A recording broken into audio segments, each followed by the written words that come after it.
Bienvenue à tous. Nancy s'installe dans une chambre d'hôtel, un peu tendue et incertaine de ses actions. Elle prend quelque chose pour calmer ses nerfs en se regardant dans le miroir. On frappe à la porte.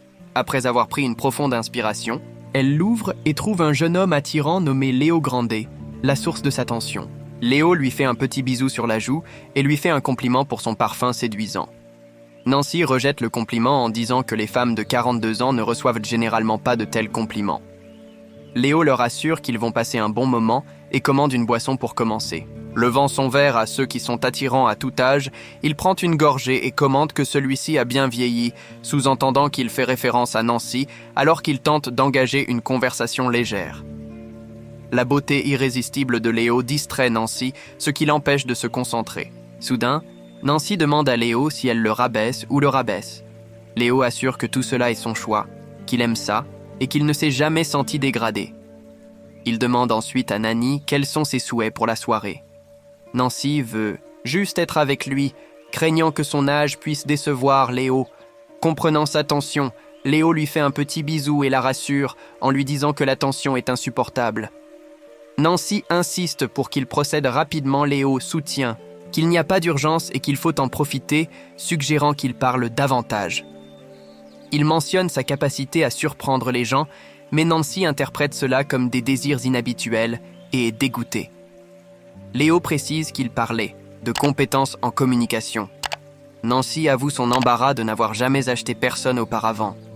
Léo explique doucement qu'il n'a acheté personne, qu'il fixe des honoraires pour ses services et qu'il est prêt à accepter en soulignant qu'il n'est pas exploité cependant. Nancy craint de décevoir Léo, car elle n'a jamais eu d'orgasme et croit que c'est impossible à son âge. Alors que Léo est sûr que Nancy a perdu son mari il y a 2 ans et n'a été avec personne depuis que Léo serait son deuxième, elle n'a aucune attente, même en offrant à Léo la moitié de l'argent s'il décide de partir. Léo refuse en pensant qu'il tromperait son défunt mari. Nancy a le sentiment d'avoir fait une énorme erreur et est en conflit.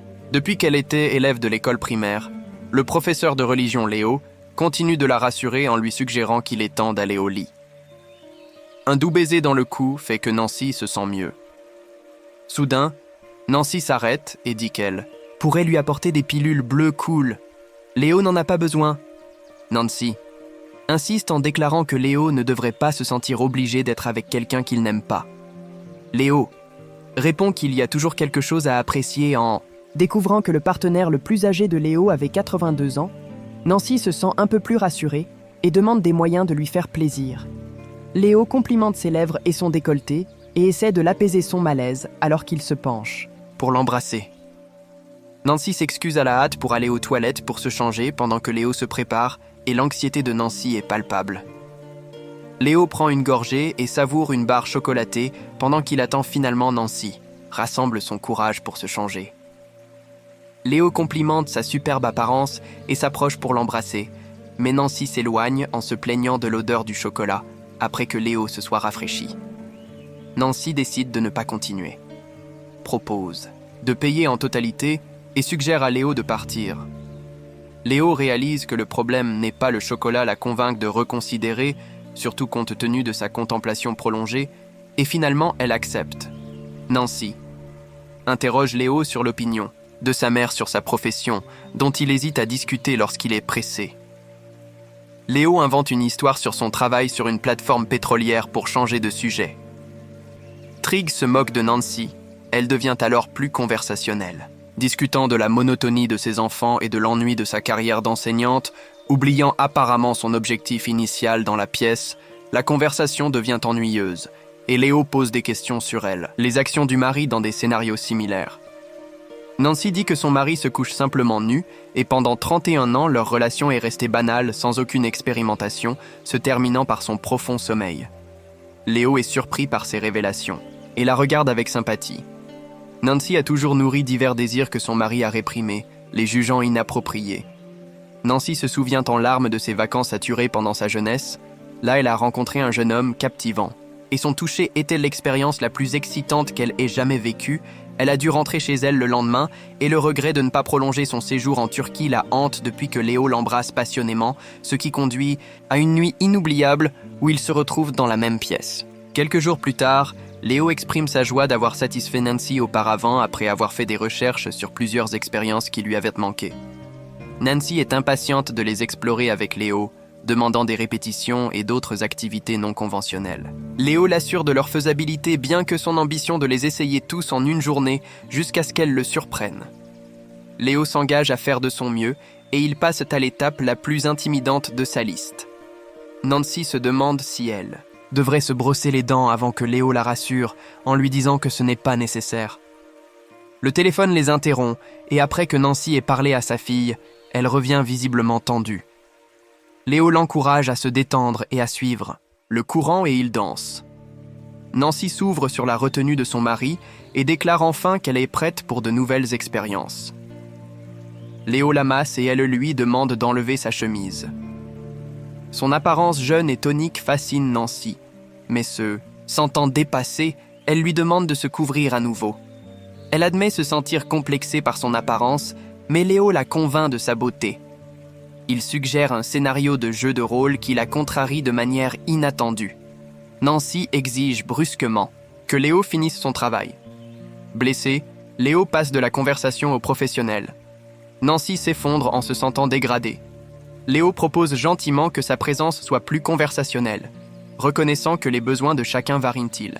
La réconforte en soulignant son approche sans jugement envers les clients. Tant qu'ils sont respectueux, il partage des anecdotes sur ses clients qui encouragent Nancy lors de leur 3e rendez-vous, où Nancy a l'impression de prendre un bain dans de l'eau chaude. Elle revient plus détendue et confiante. Elle imite avec humour ses interactions avec son mari, amusant.